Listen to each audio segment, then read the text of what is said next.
नमस्कार, मैं doctor Deepa S Kumar, professor of English government Maharani Laxmibai girls PG autonomous college से हूँ। आज मैं आपको BA, BSc, BCom first year foundation के जो इंग्लिश लैंग्वेज कोर्स है उसका जो पहला अध्याय है where the mind is without fear by Rabindranath Tagore के बारे में बताऊंगी। I have already told you about the title Where the Mind is Without Fear by Rabindranath Tagore. Now, who was Rabindranath Tagore? He was a poet, a philosopher, musician, writer, and social reformer.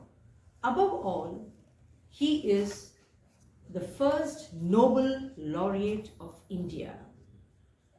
He was awarded this Nobel Prize in 1913 for his monumental work titled Gitanjali or Song Offerings. And this particular poem has been taken from his collection of 100 poems in Gitanjali, and it is the 35th poem, and it was originally written in Bengali and later it was translated by Rabindranath Tagore himself. The work was published in 1912 and it is written in free verse. Now, what is free verse? Free verse is unrhymed poetry. That is free verse. Now, just to go through the poem first, we should be familiar with the text of this poem, where the mind is without fear and the head is held high, where knowledge is free, where the world has not been broken up into fragments with narrow domestic walls, where words come out from the depth of truth, where tireless striving stretches its arm towards perfection, where the clear stream of vision or reason has not lost its way into the dreamy, dreary desert of dead habits, where the mind is led forward by thee into ever-widening thought and action, into that heaven of freedom, my Father, let my country awake. This is a beautiful 11 lines poem, and it is a dedicatory and an invocatory poem written by Tagore.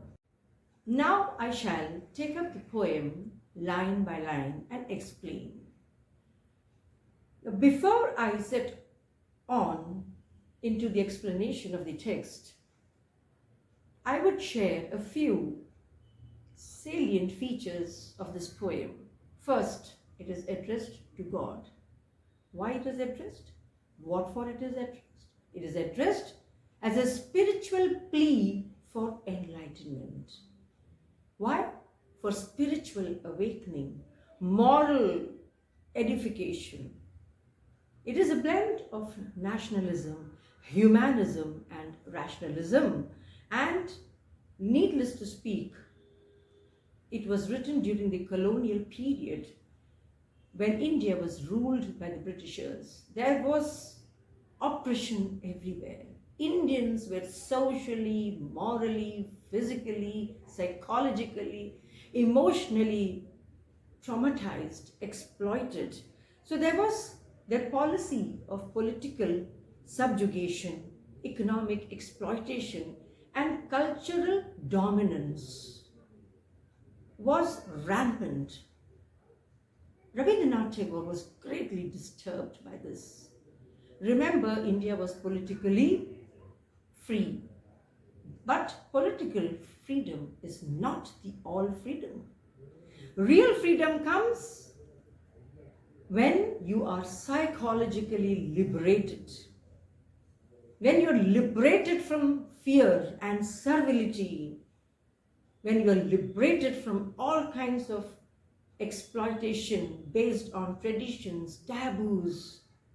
So this beautiful poem, it begins with where the mind is without fear and the head is held high.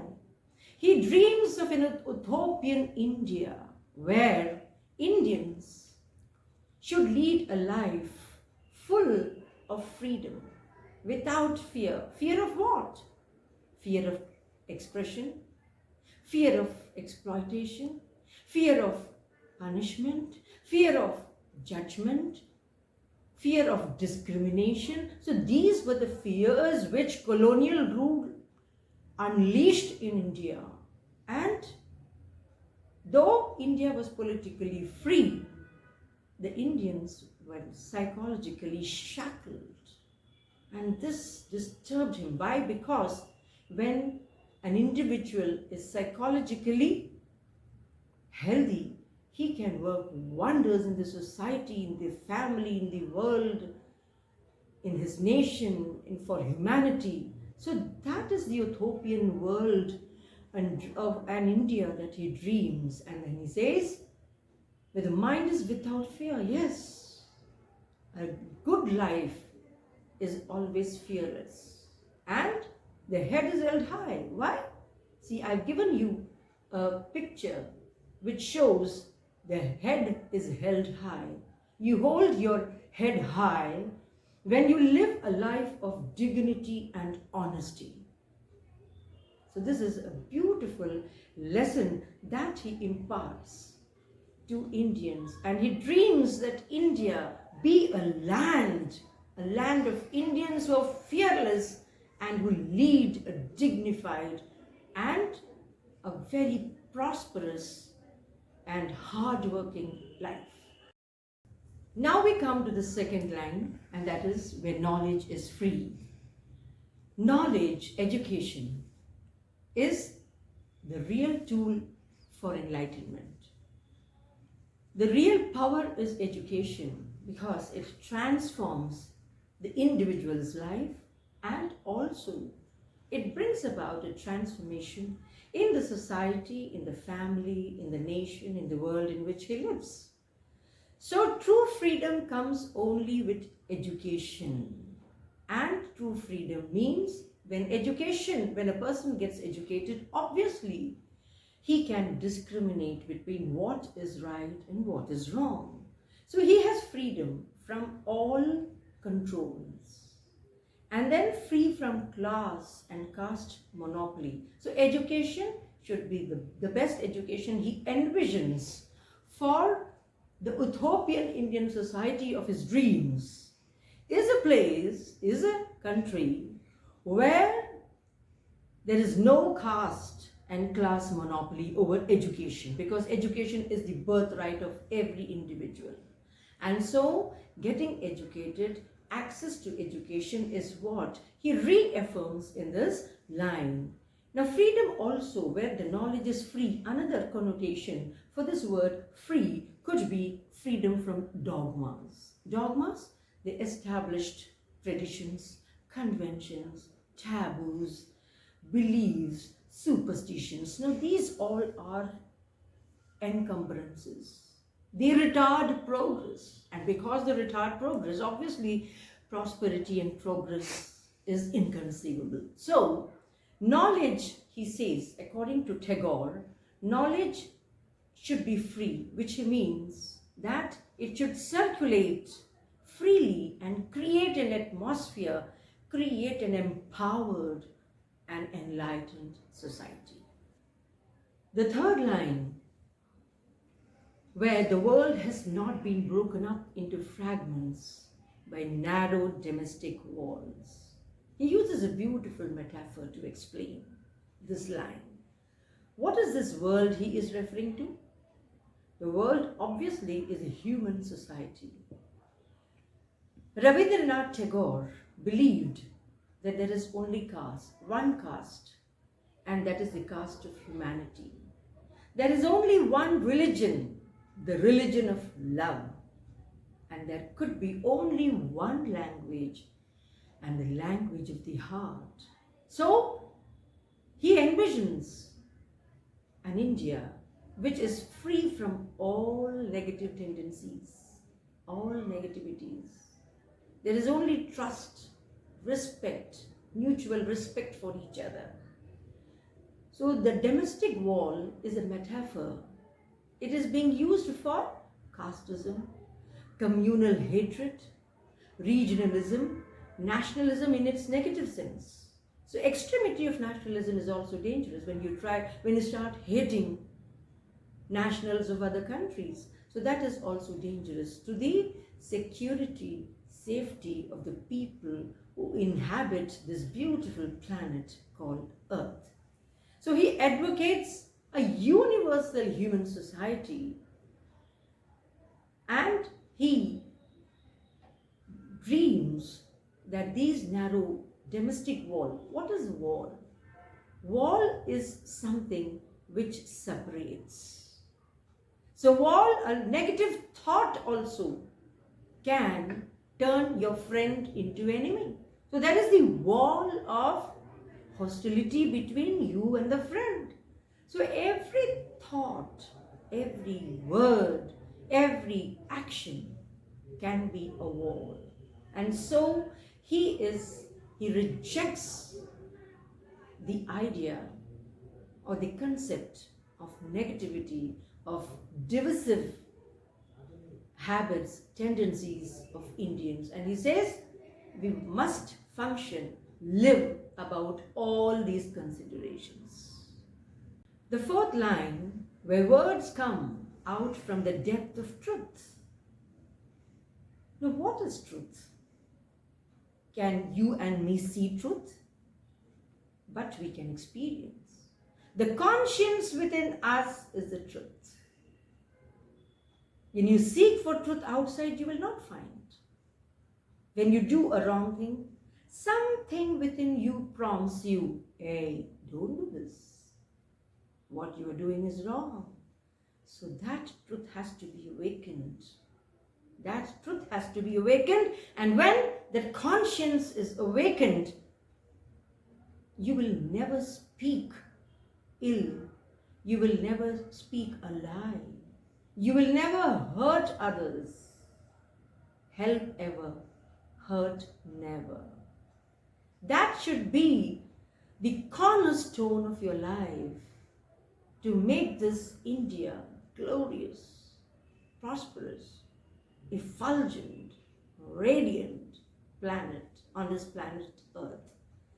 So he wishes for a human society. He dreams, he envisions, he prays that this human society should arise from inner truth. Whatever one speaks, it should be based on truth. Our Vedas also say, Satyam vad dharma char. That is, speak the truth, follow dharma. This is the essence of Gita, Bhagavad Gita, the celestial song which Lord Krishna imparted to Arjuna on the Kurukshetra battlefield. So this poem also has the echoes of that Gitanjali, that Gita, Bhagavad Gita. The essence of Gita is Satyam vad dharmam char. How important it is to speak truth. When you speak truth, you never betray others. And when you never betray others, you are not betraying yourself. So when you love others, you are loving yourself first. When you are genuine, when you are sincere to others, you are being genuine to yourself. How? You must have observed that whenever you are selfless, when you do a selfless deed, you feel an inner happiness. So that inner happiness is the first reward you get. You are the first beneficiary. Remember this, how important it is to respect others, to be considerate, to be truthful. For petty gains, people resort to all nonsensical tricks and pranks, which is bad. So Rabindranath Tagore tells us, where words come out from the depth of truth, see the depth, the conscience. The conscience, it encourages you to do the right thing. Awaken that conscience to speak truth always. The next line, where tireless striving stretches its arm towards perfection. Now, what is this tireless striving he speaks about? He expects Indians to be very hardworking. And what sort of hard work he advocates? Towards excellence. What sort of excellence? Moral, intellectual, and social excellence is what he vouches for. So the image suggests about the ongoing journey of perfection. It has to be a continuous process, a constant process. And a free country is one where the countrymen, they are always aspiring to improve, to transform and contribute to the nation building. Where the clear stream of reason has not lost its way into the dreary desert of dead habits. Beautiful metaphor. See the kind of metaphor he uses. He uses two metaphors. First, he compares a clear stream to reason. What is a clear stream? Where you find pure water flowing. So reason is also like a pure water that flows in the stream. So reason should rule above superstition. If there is reason, you will never succumb to superstition. And the second metaphor which he uses is the dreary desert for dead habits. What are the dead habits that he is alluding to? The dead habits means meaningless rituals, outdated customs, superstitions. So he dreams of a human society that gives importance to reason and not to traditions, obsolete and outdated conventions, mechanical traditions. These are all dead habits. Why? Because they are not progressive. They are regressive. So to be progressive, one has to strive. One has to exercise his reason in bringing about self-transformation, because with self-transformation happens social transformation. The next line is, where the mind is led forward by thee into ever-widening thought and action. Thee. Who is the thee here? Remember Gita. Remember the Kurukshetra war, where Arjun, he turns despondent. He doesn't know, he's in a dilemma whether to fight against his own kin. Then Lord Krishna delivers his immortal Bhagavad Gita, the lesson to Arjuna, which implies that God alone can guide you through the turmoils and tribulations, turbulence of this life. Every step is full of turbulence. How to overcome it? God alone can show the path. And so, Tagore, he pleads to God. He pleads for divine guidance, for moral and spiritual awakening of his countrymen, because he wants, there has to be awakening in the Indians. For what? For ever-widening thought and action. So what is this ever-widening? It has to expand. The transformation has to grow, and it has to transform every individual who inhabits this planet Earth. So he wants that only God can achieve this. And God, with his sheer will, he can effect this transformation. Now he concludes with this beautiful line, into that heaven of freedom, my Father, let my country awake. See, he envisions a heavenly India He dreams of an India, of an utopian India, where freedom will be the norm, it will be the guiding spirit and principle. And he culminates in a prayer. It is dedicatory, and he reposes his faith in the Almighty God for an ideal, moral, and intellectual transformation, for awakening of Indians from ignorance, from fear, from complacency.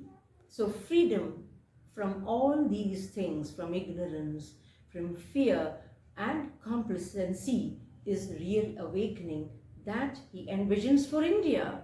And I would like to conclude this lecture with a shloka: Asatoma sadgamaya tamasoma jyotirgamaya mrityorma amritangamaya. That is, O Lord, lead us from ignorance to knowledge, from darkness to light, from mortality to immortality. Dear students, it was an enchanting experience teaching you. There's so much of insights to be shared with you. So as a sequel, we would be meeting again for various topics from your syllabus. Stay tuned.